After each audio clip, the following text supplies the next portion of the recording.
Welcome to the Speak Uneasy podcast. Please support my show by like, share, and subscribing to the show. You can find my videos on BitChute, Rumble, and YouTube. Catch my live stream shows on the foxhole.app or pilled.net. Follow my social media on the speakuneasy.tv, pilled.net, Gab, Facebook, Instagram, and CLOUTHUB.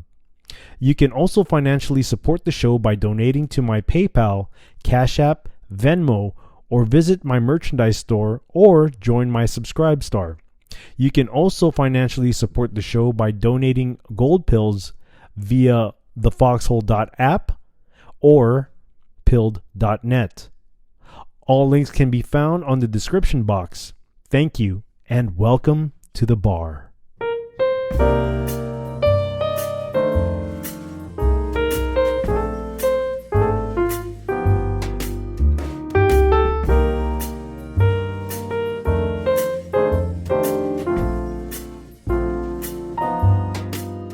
Welcome to the Speak Uneasy, a safe space where cancel culture does not exist because we are in a different prohibition era.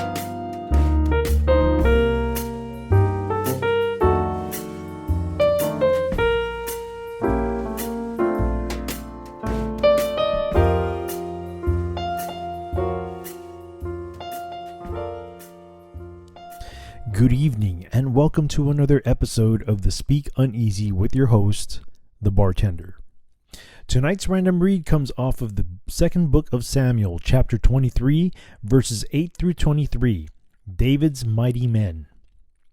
These be the names of the mighty men whom David had: the Tachmonite that sat in the seat, chief among the captains.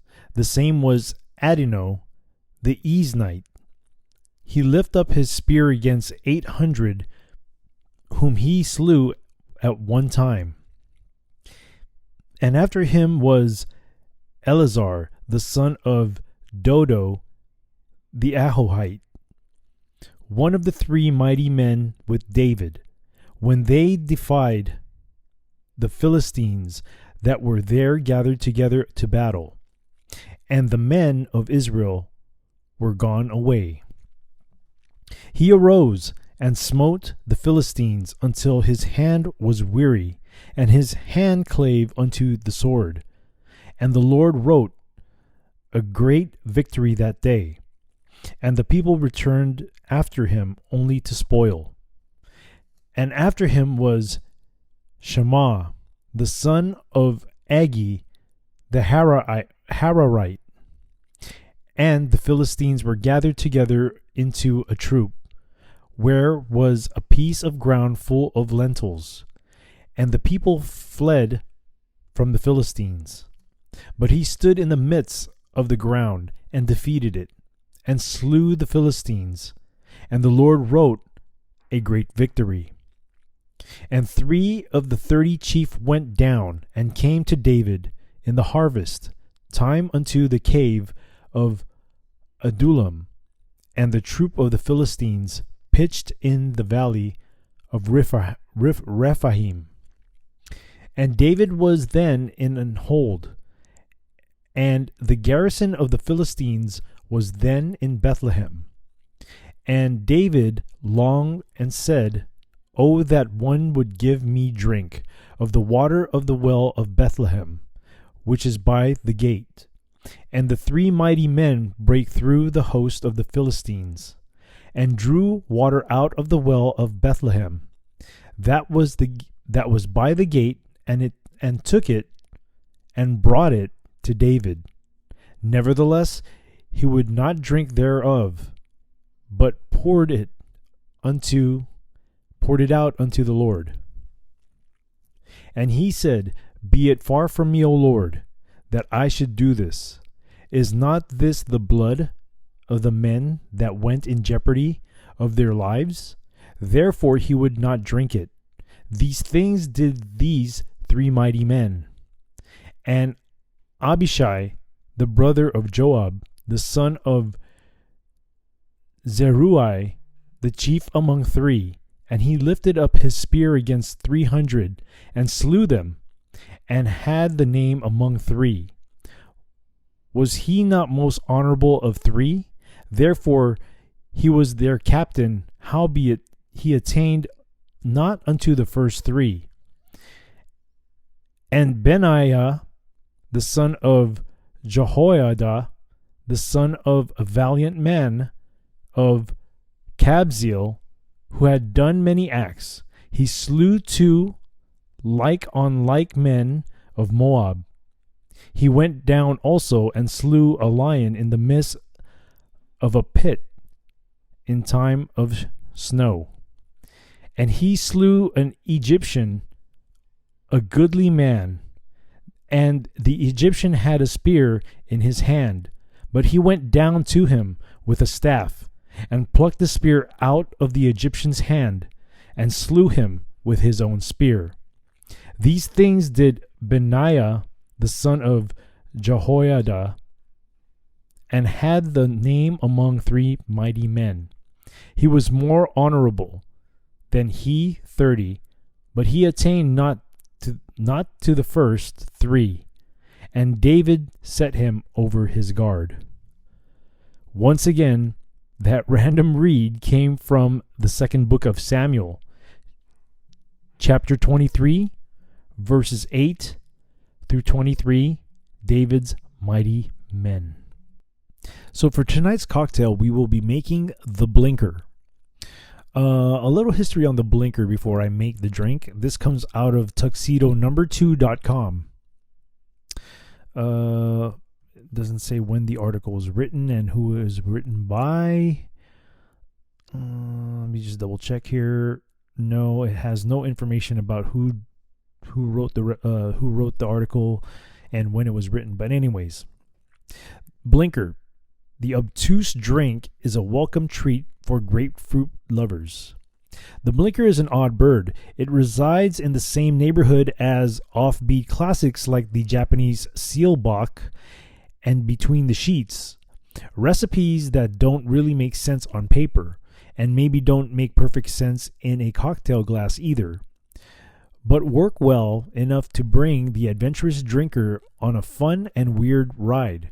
Perhaps a better comparison might be the lion's tail, since they both contain whiskey, and unlike some of the aforementioned, are not only interesting but really good too.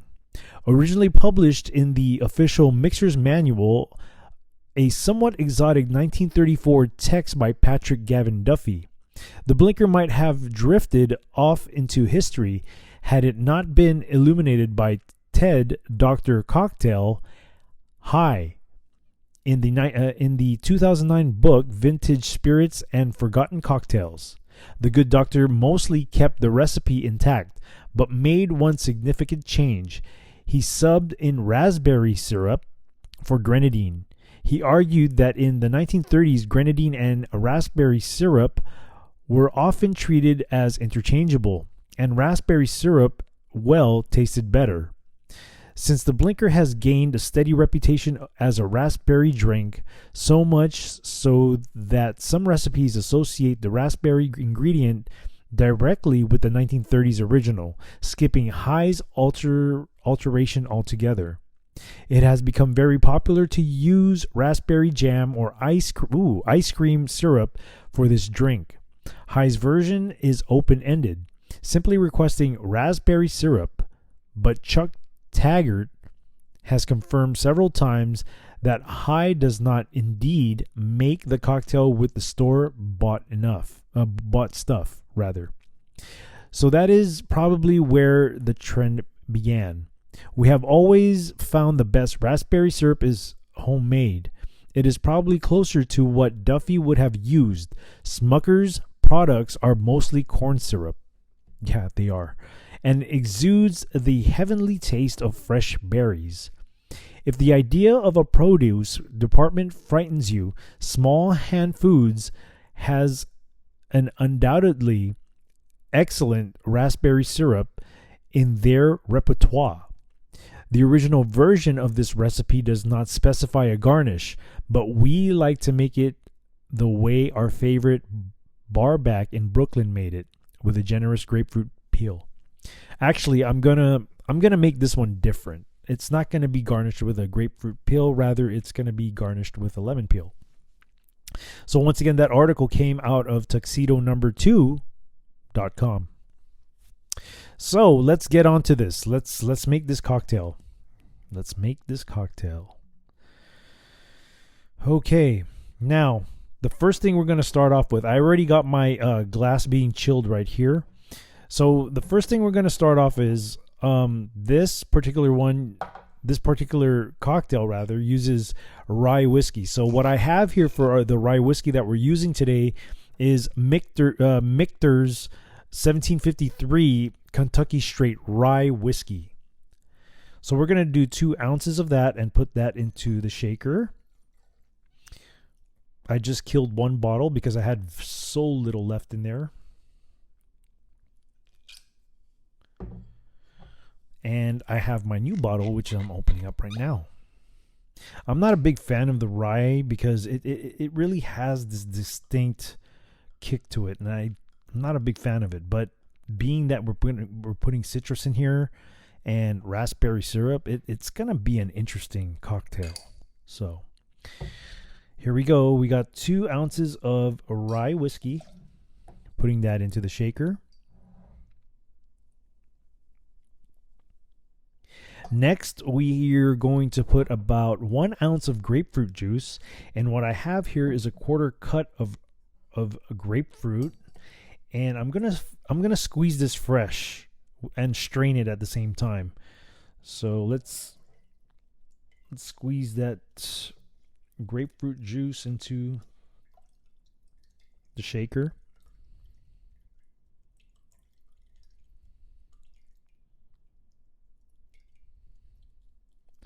This thing's splashing all over the place, man. I hope it doesn't like ruin my computer stuff because I'm doing it right here. All right, so there's about 1 ounce of raspberry syrup, or not raspberry syrup, but grapefruit juice, fresh squeezed grapefruit juice. Now, the next thing we have here is 1 teaspoon of raspberry syrup. So let's go ahead and put about 1 teaspoon.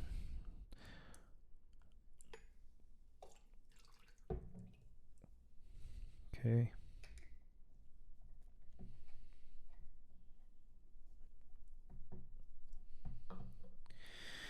All right. Now we're going to go ahead and put ice inside the shaker.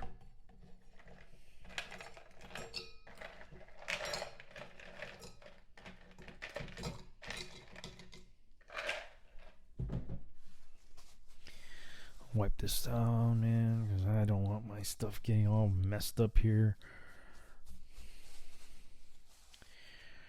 All right. Now we're gonna go for the. Now we're gonna shake. Here we go.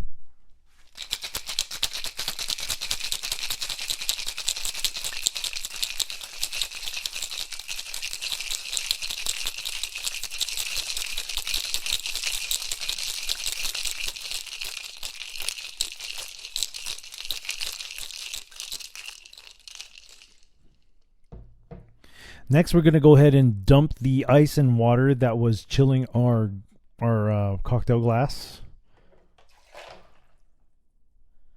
This one does not need ice or anything because it's already been in a chilled glass. The glass has already been chilled. And now we're going to go ahead and pour it in the glass.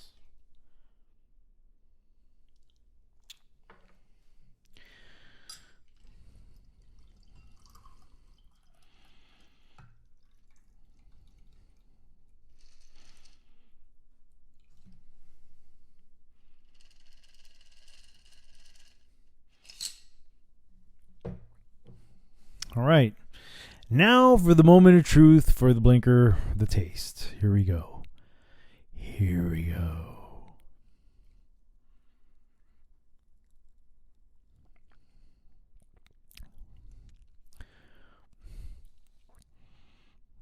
Okay. Let me give it another taste.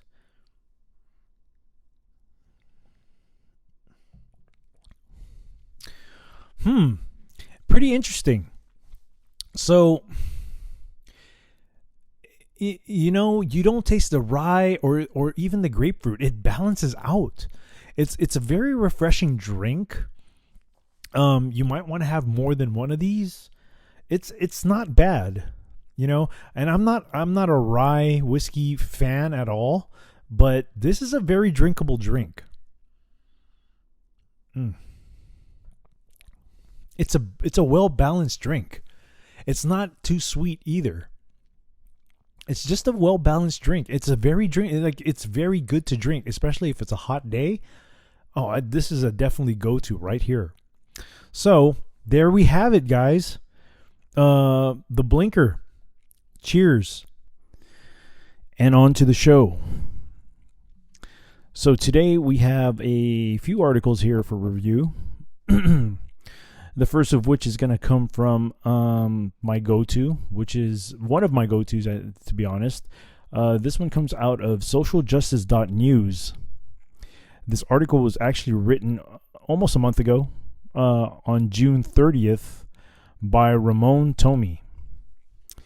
And the article reads, Federal judge blocks Biden's plan to provide financial aid to farmers based on race. I really hate bringing up the race thing, but sometimes it's necessary for people to know what's going on out there. The decisions that this administration is making is just ridiculous. Hence hence this too, A federal judge issued a temporary restraining order against President Joe Biden's $4 billion loan forgiveness program for minority farmers. In his June 10 ruling, U.S. District Judge William Griesbach argued that the plan replaced one form of discrimination with another as it excluded white farmers. The George W. Bush appointee who argued that the plan did not indicate adequate examples of recent hardships imposed in minority farmers. The loan forgiveness program for minorities is part of the Biden administration's $1.9 trillion American Rescue Plan. Coursed through the U.S. Department of Agriculture, the USDA, the $4 billion allocated for the program would be used to pay up to 120% of direct or guaranteed farm loan balances for blacks, Native Americans, Hispanics, Asians, or Pacific Islander farmers. According to the Milwaukee Journal Sentinel, around 17,000 farmers and ranchers from all 50 states are eligible for the program. Griesbach wrote in his decision that the obvious response to a government agency that claims it continues to discriminate is to direct it to stop. It cannot further discriminate based on race. The federal judge's decision was a response to a lawsuit filed by the conservative nonprofit law firm Wisconsin Institution for Law and Liberty in April of 2021. Will, which is called the Wisconsin Institute for Law and Liberty, Will's lawsuit named 12 farmers from 8 states: Minnesota, South Dakota, Missouri, Iowa, Arkansas, Oregon, Kentucky, and Wisconsin as the plaintiffs. 2 of the plaintiffs were dairy farmers from the Badger State. Adam Faust of Calumet County worked his farm with both legs oh gosh, are you serious? Worked with both his legs amputated after being born with spina bifida, a birth defect affecting the spine. Meanwhile, Christopher Baird owned a farm near the village of Ferryville in Crawford County. There should absolutely be no federal dollars going anywhere just based on race, Faust said, and I agree with that. This is stupid. It's stupid, man. Meanwhile, Will President and General Counsel Rick Ensberg said the court recognized that the federal government's plan to condition and allocate benefits on the basis of race raises grave constitutional concerns. It sure does. And threatens our clients with irreparable harm. He continued that the Biden administration is radically undermining bedrock principles of equality under law. Oh, gosh, man. Biden administration playing the race card. The lawsuit filed by Will asked Agriculture Secretary Tom Vilsack and Farm Service Agency Administrator Zach DeShuno to not consider race when determining the beneficiaries of the relief funds. Both officials were named as defendants in the suit. The Journal Sentinel added that the USDA is still implementing the program, but has looked at the restraining order's effect. A USDA spokesperson said, we respectfully disagree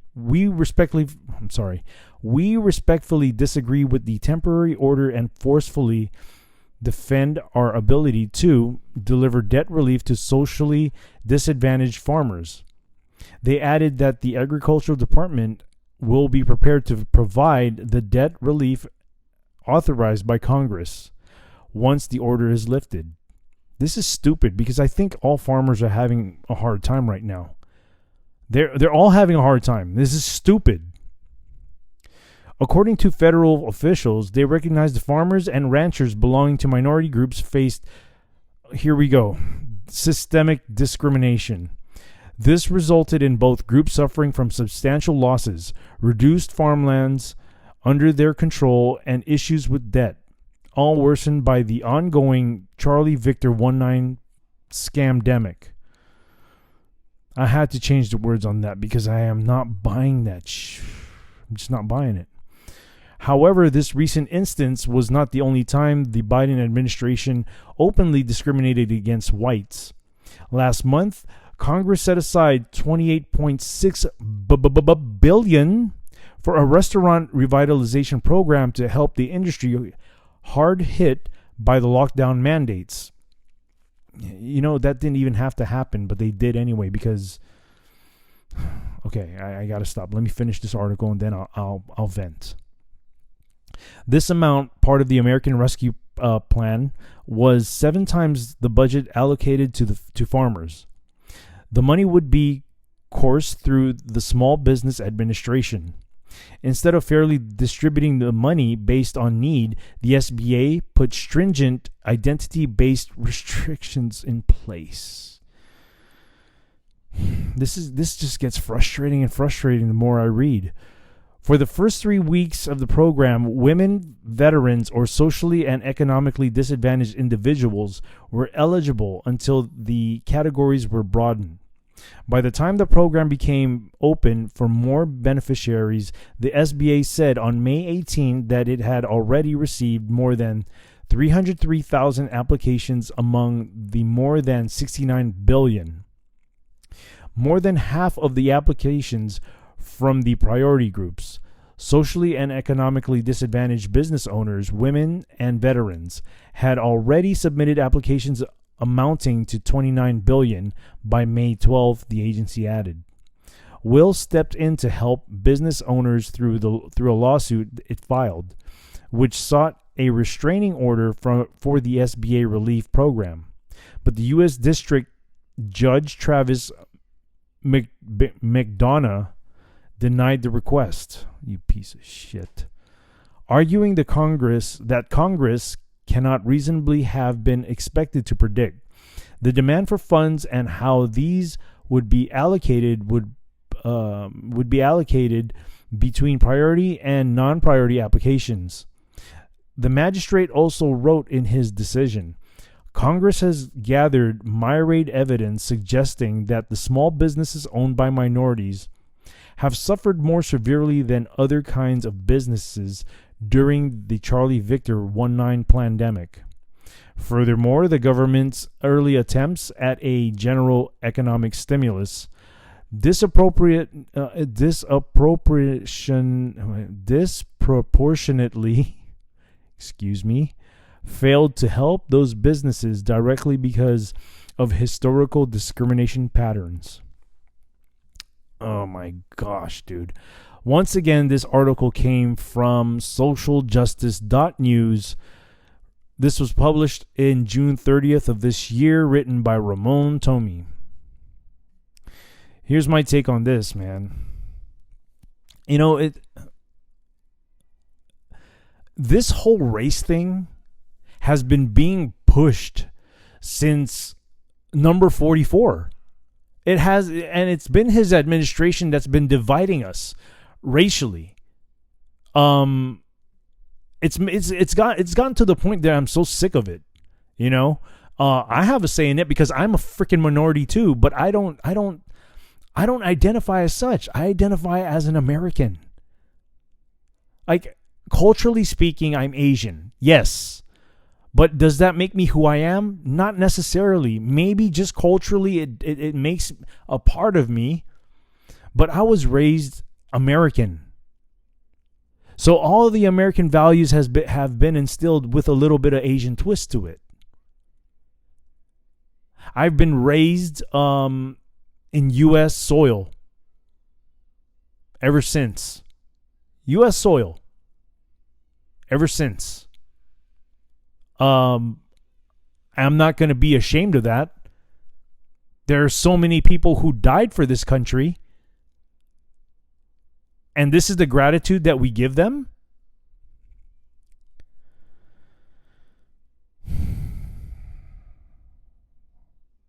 I really hate bringing up this race thing.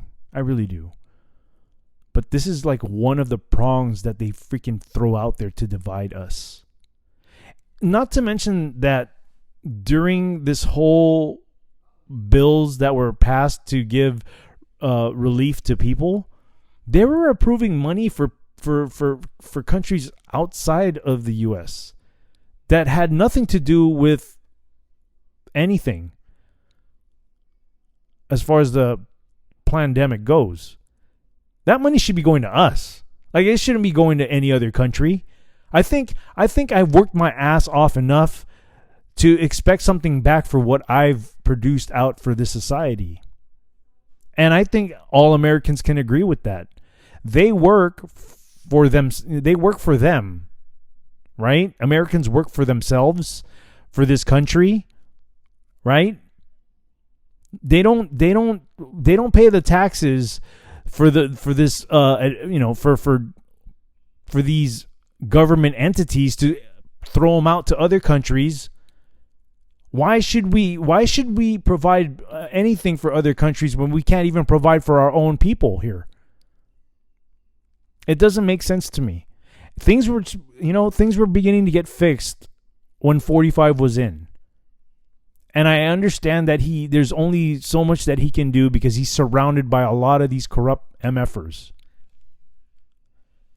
But like, people have to realize this. It's so out there, and they still can't see it. They still can't see it. I don't know what it is. Are people lazy? Are people lazy to actually do some research? Or have they been so indoctrinated by the school system or even by college professors that being a free thinker is a bad thing? I don't get it. And I really feel sorry for the youth, because they go to these colleges and they swallow that shit, believe in it. They believe it. No matter how preposterous it sounds, they believe that stuff. And I feel sorry for that, because where is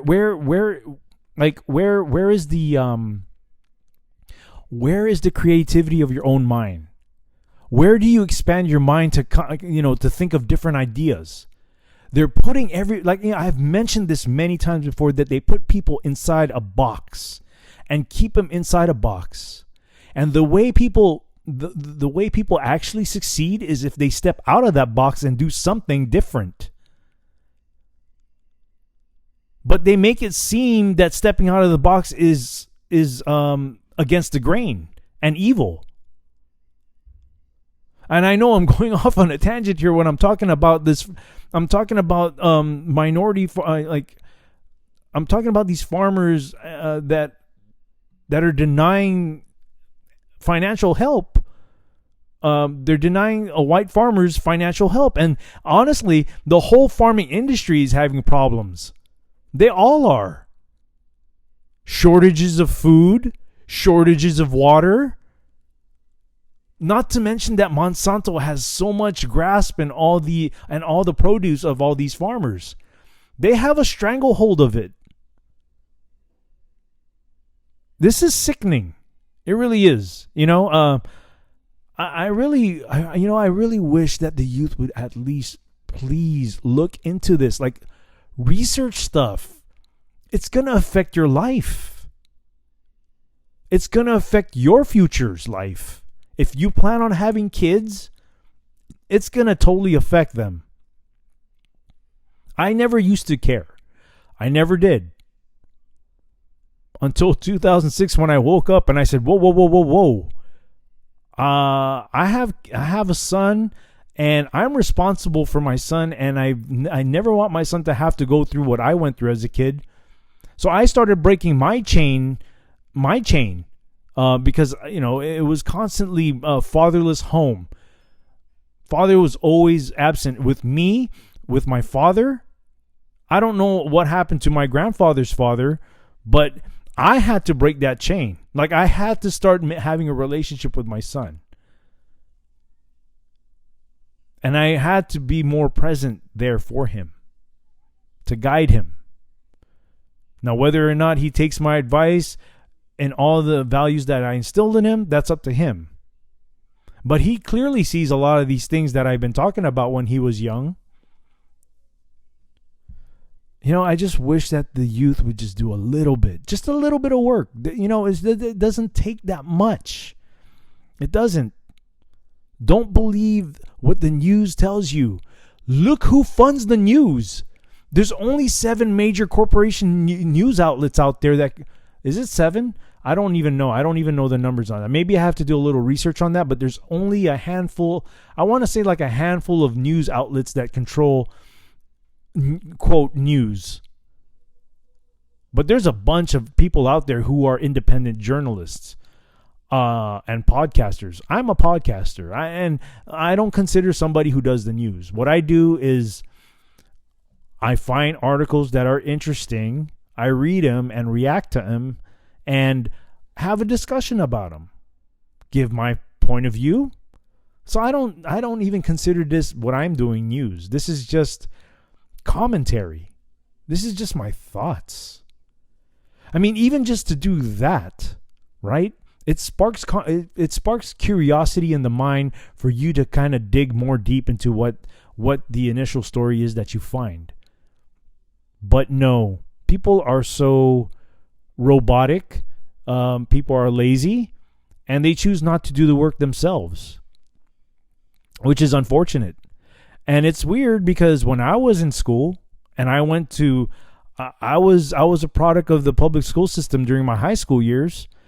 I never gave a dang about having to do any schoolwork. I was a horrible student, but and I've said this before, I think in hindsight that was a good thing, because it didn't make me a good follower. Right? It didn't keep me in that box. I was able to start thinking for myself, and I think I've learned a lot more than I have in my 4 years of high school. I think I've learned a lot more since 2006 about government, the history of this country, the history of the world. And I'm talking about like things that they never even taught in schools. It almost seems as if they were trying to hide it. And you'd be surprised, like true American history, true world history, it's very dark. But just like when you go through life, right? You have to go through dark shit in order for you to learn things, to make you a better person, to make you make better decisions as you get older. You have to go through bad stuff. You do. It's a struggle. I've always embraced struggle because I've always had to learn from it.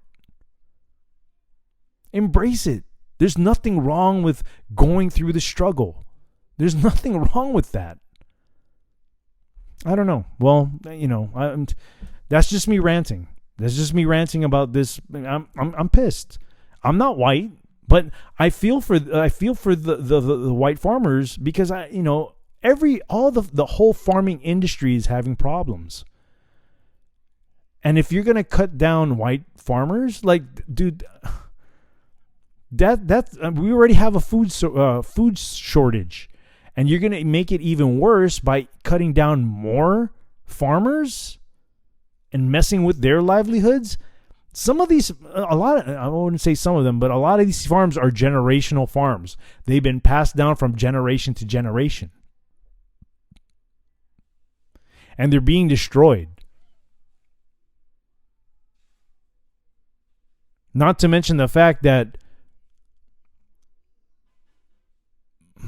Mr. Gates is buying up all this farmland too, wanting to produce artificial beef. Right? What is that about? I don't know. I mean, I do have an idea what it is about. It's all about control. It's about population control.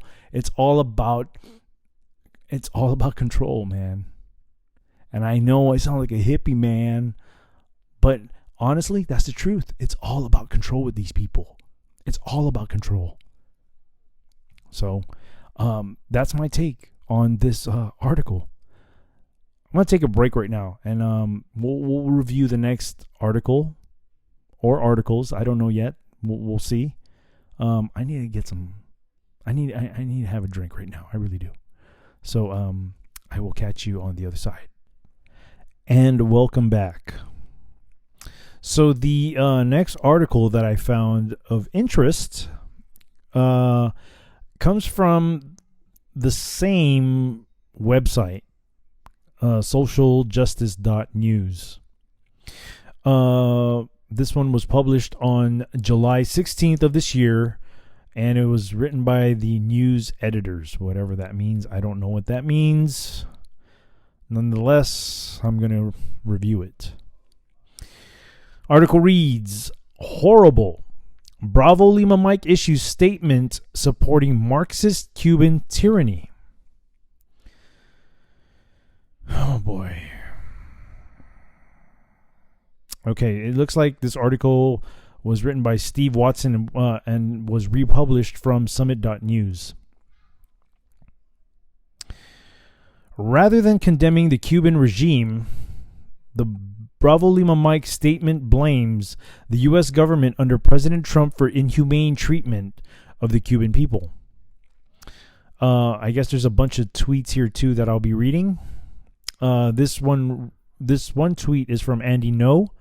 The official Bravo Lima Mike account has posted a statement reaffirming its support of Cuba's communist regime, just as mass anti-government protests are breaking out in the island. Bravo Lima Mike also again expressed gratitude for Cuba giving asylum to convicted murderer Assata Shakur. Let me see. I'm going to click on this Twitter thing here. See if I can get that blown up so I can read it. And this one is coming from Bravo Lima Mike's Twitter page. Bravo Lima Mike condemns the U.S. federal government's inhumane treatment of Cubans and urges it to immediately lift the economic embargo. This cruel and inhumane policy, instituted with the explicit intention of destabilizing the country and undermining Cubans' right to choose their own government, is at the heart of Cuba's current crisis. Since 1962, the United States has forced pain and suffering on the people of Cuba by cutting off food, medicine, and supplies, costing the tiny island nation an estimated $130 billion. Without that money, it is harder for Cuba to acquire medical equipment needed to develop its own Charlie Victor 19 vaccines and equipment for food production. This comes in spite of the country's strong medical care and history of lending doctors and nurses to disasters around the world. The people of Cuba are being punished by the U.S. government because the country has maintained its commitment to sovereignty and self-determination. United States leaders have tried to crush this revolution for decades. Instead of international amity, respect, and goodwill, the U.S. government has only instigated suffering for the country's 11 million people, of which 4 million are black and brown. Cuba has historically demonstrated solidarity with oppressed peoples of African descent, from protecting black revolutionaries like Assata Shakur, though granting her asylum, to supporting black liberation struggles in Angola, Mozambique, Guinea-Bissau, and South Africa. Now we look to President Biden to end the embargo, something Barack Obama called for in 2016. This embargo is a blatant human rights violation, and it must come to an end. That one was coming from the Bravo Lima Mike's own Twitter page. Okay. The statement claims that since 1962, the United States has forced pain and suffering on the people of Cuba by cutting off food, medicine, and supplies, costing the tiny island nations an estimated $130 billion. It's the exact same claim that the Marxist Cuban regime is making. I got a Twitter thing here by Rita Panahi. Marxist Bravo Lima Mike standing with Cuban Marxists naturally. Let's click on this thing. She's got a thread here by Bravo Lima. Well, no, that's the same thing I read. The statement continues, the people of Cuba are being punished by the U.S. government because the country has maintained its commitment to sovereignty and self-determination. United States leaders have tried to crush this revolution for decades. Instead of internationally amity, respect, and goodwill, the U.S. government has only instigated suffering for the country's 11 million people, of which 4 million are black and brown. That statement also claims the fact that pro-freedom protesters in Cuba are waving U.S. flags have gone completely ignored by the Bravo Lima Mike organization. Bravo Lima Mike's statement was roundly eviscerated. This one comes from.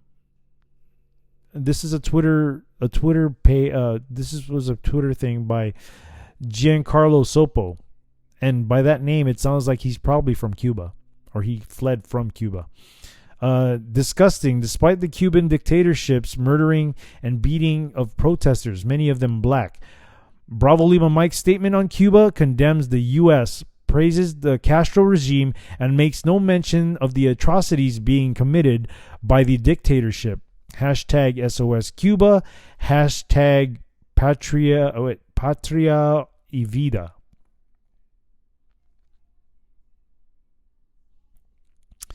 Here's another one by Carlos Curbelo. Deplorable, this organization has chosen to stand with the oppressive dictators who have murdered and enslaved innocent Cubans of all colors since 1959.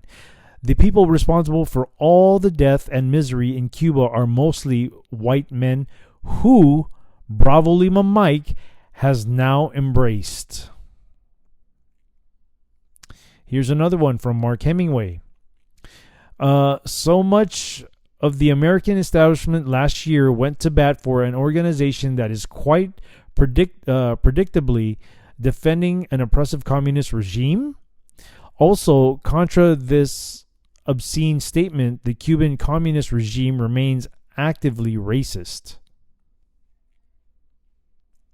And I think there's an article there to the New York Times.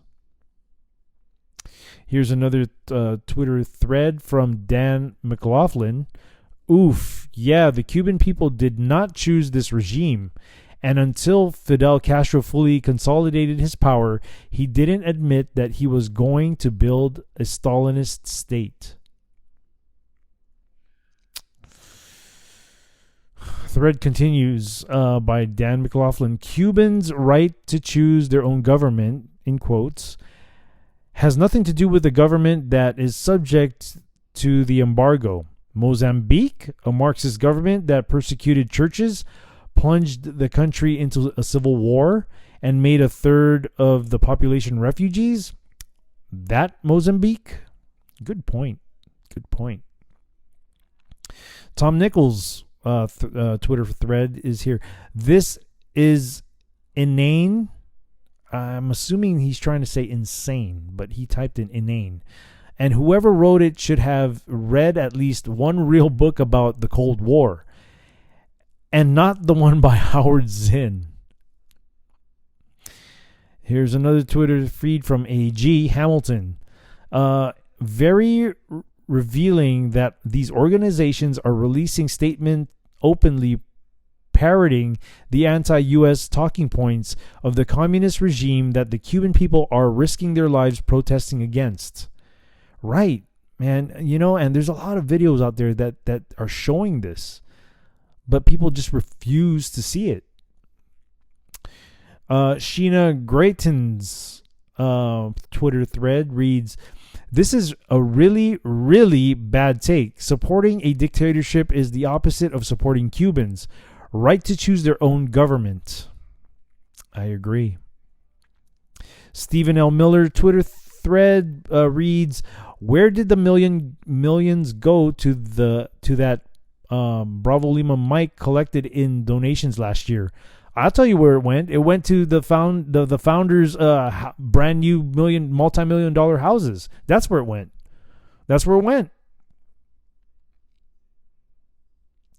Mike Hahn Twitter thread reads, "Assata Shakur is an FBI is in an FBI most wanted terrorist." Gosh, man, these people, sometimes they have to take their time to type because they're just probably typing real fast. Assata Shakur is in an FBI most wanted terrorist and cop killer. That didn't make sense to me. The fact that Bravo Lima Mike continues to support her should tell you all you need to know about this horrible organization. And they're all replying to this whole thing from Bravo Lima Mike's own Twitter page. George Bonilla's Twitter thread reads, "I'm shocked that the organization founded and trained Marxist has now released a statement in strong support of genocidal Castro regime." Well, they're trained Marxists, so of course they're going to support that. BDW Twitter thread reads, "Bravo Lima Mike supports the communist regime in Cuba. Surprising no one paying attention." I'm paying attention a little bit. Nobody, I mean, there's people out there who knows what's going on. Like they know what's really going on out there. And I've seen video clips of the ruling regime taking these protesters and beating them up. Like snatching them off the freaking streets and just beating them up because they want freedom. And they're tired of it. They're tired of all the things that they're going through with communism. Abe Greenwald's Twitter thread reads, "Bravo Lima Mike has a problem with prisons. Cuba is an island nation prison." It sure is. Yeah. If you think about it, yeah, it is. Guy Benson's Twitter thread reads, "Horrible." And that's it. I guess you can catch more at summit.news and blacklivesmatter.news. I don't know. That's the sites that they've given here if you want to read more about it. But this is pretty much explanatory about what this whole article is trying to tell me. So what do you think, guys? What do you think?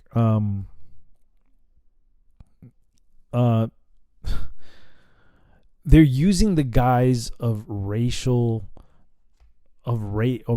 in order to push Marxist indoctrination to people. I don't understand why, especially the youth.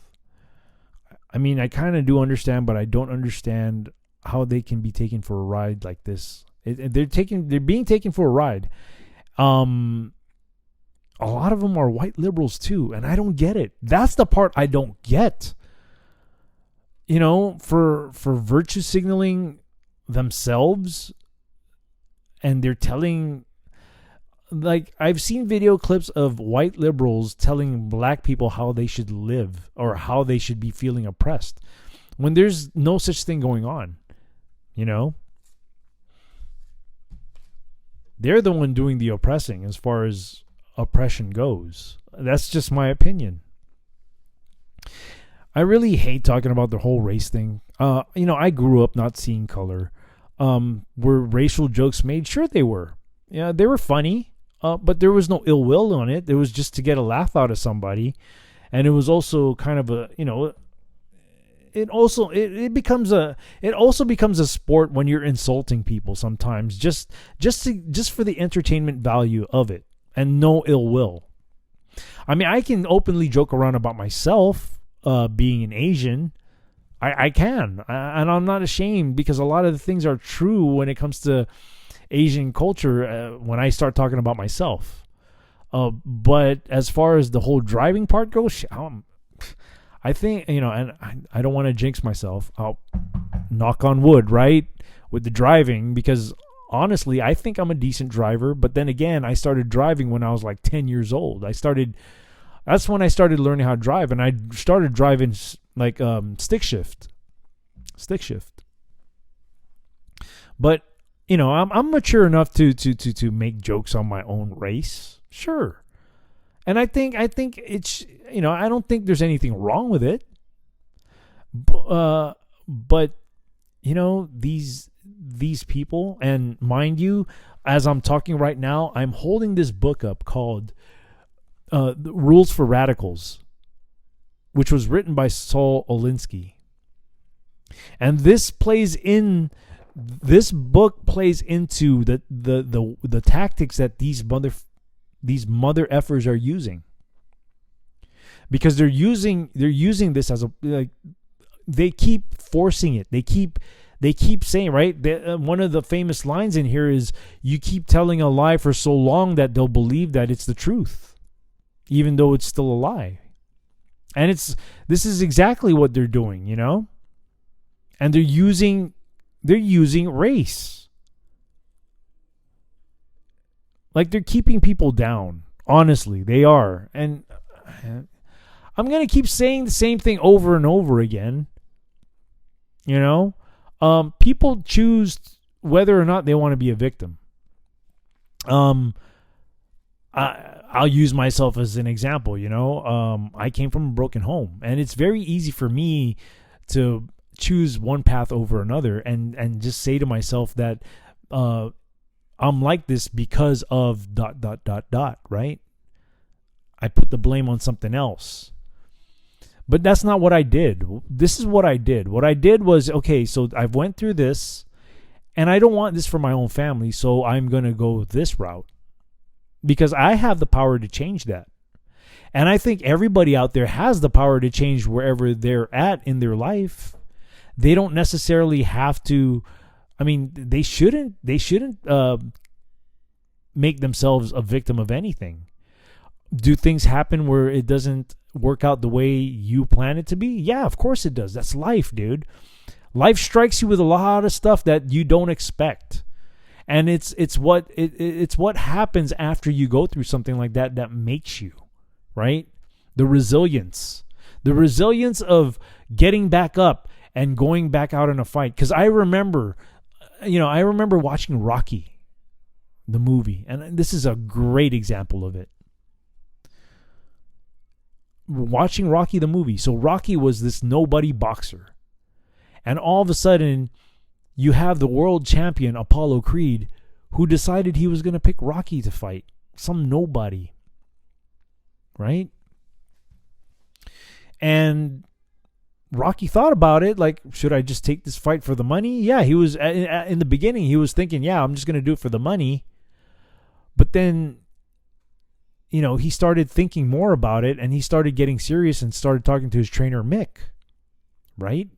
He has an opportunity. He has an opportunity to defy what people believe to be, which is Rocky's going to lose, right? So Rocky trains his ass off. He trains his ass off. He gets into that ring with Apollo Creed. He fights Apollo Creed. Apollo coming in like all cocky, like he knows he's got this. At the same time, you got that burning fire of desire to win from Rocky, because this is his opportunity to showcase what he's got. Right? And, you know, as the fight went on in the ring, people started falling in love with Rocky because of the determination and the will that he had to actually beat Apollo Creed. And Apollo Creed got very surprised that Rocky was giving him a good fight. People like that. People like what am I trying to say? People like characters as Rocky. They want to see people like that. They want to see somebody from the bottom come up. People like that are very admired and very highly respected. And we should all strive for that. Because let's face it, everybody out there has gone through some kind of struggle. Unless you're like a spoiled brat and you have no clue about what real life is all about and haven't lived life, and still living under the roof of your parents and having your parents pay for everything, that's wrong. Like there's no growth there. Like you're not going to grow. The way you grow is you go out and you live life on your own. That's what growing is all about, because reality hits you, and it hits you with a lot of blind spots. And like I said, just like the movie Rocky, dude, it's can you get back up and fight? Can you get back up and fight? It's the will. It's the will where people freaking fall in love with, right? The underdog that fights his heart out for success. I mean, eventually Rocky lost the fight in the first Rocky movie against Apollo, but the performance that he made, he gave his best performance, right? And people began to freaking go to him because they love that. They loved that somebody who was an underdog, who they knew that clearly he was going to lose, he fought his heart out and gave Apollo Creed a hard time. And I think, that movie applies exactly to what we're going through in life for everybody who has any kind of struggle. Anybody. It's the end goal. You got to see the end goal. Sometimes you can get very close to success and still fail, but you got to keep going, man. Like, you got to find a different angle to what works. But these Marxist people, they want to keep you. It's all about control. It's all about at the end of it all, it's all about control. They want to control your life. They don't want you living They don't want you living a life that you want to live. They want to be able to dictate what you do for your own life. And these people the reason why they do this is because their life is miserable, and they want you pulled into their own world.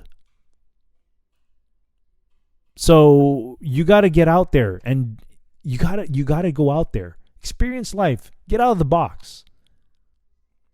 It's not as bad as you think. Failure is not as bad as you think. Failure is a necessary thing. It keeps you humble, and it also teaches you what works and what doesn't work. So that's all I got for today. And I hope that you guys really enjoyed this cast, because, man, I was talking my ass out the whole time. I really hope that I've inspired people out there to, don't be afraid of failure. Don't be afraid of stepping out of the box. Just don't be afraid of it. Take that in. You'll never know what kind of experience lays out for you. It could be something very memorable that could be very dear to you, and it could be that point where your growth, your maturity, just comes into play. Like, you become more mature, right? A turning point. So, boy, that was a lot for today, wasn't it? Sure was, huh? Anyways, you guys can catch me again on the foxhole.app for my live shows every Sunday at 7 p.m. Central Time, as well as pill.net.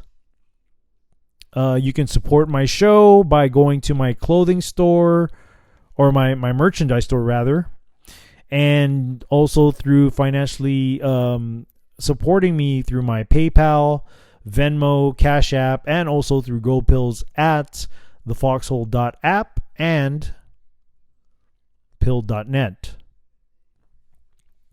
Because with your support, I'm able to do more shows like this, and eventually I would love to expand to do about 3 to 4 shows a week.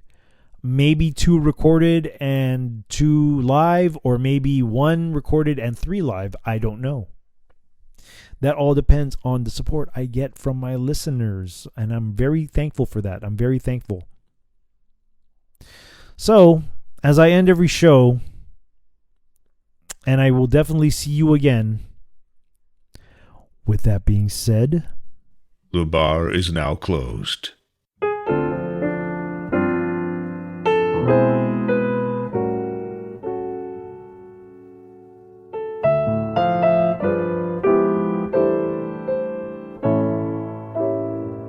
I can't help but wonder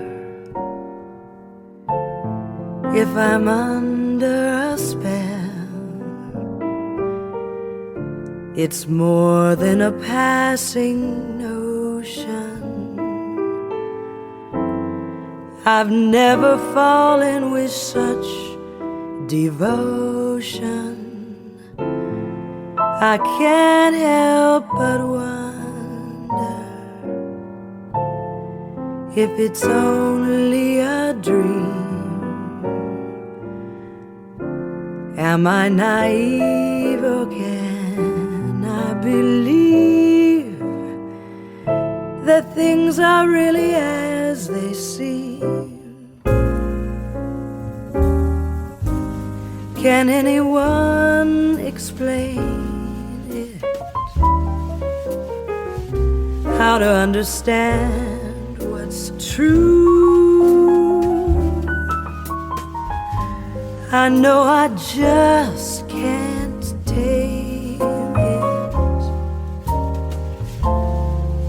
Whenever I'm with you, I can't help but wonder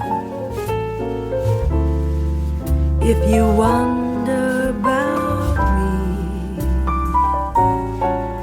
'Cause lately I can't help but wonder how wonderful this might be.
Can anyone explain it?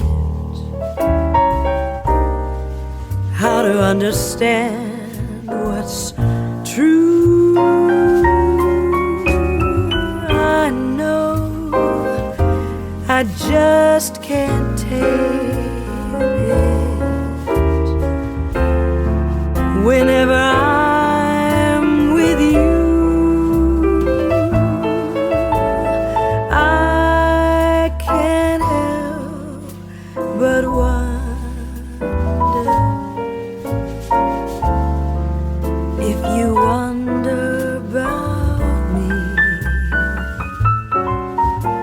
'cause lately I can't help but wonder how wonderful this might be.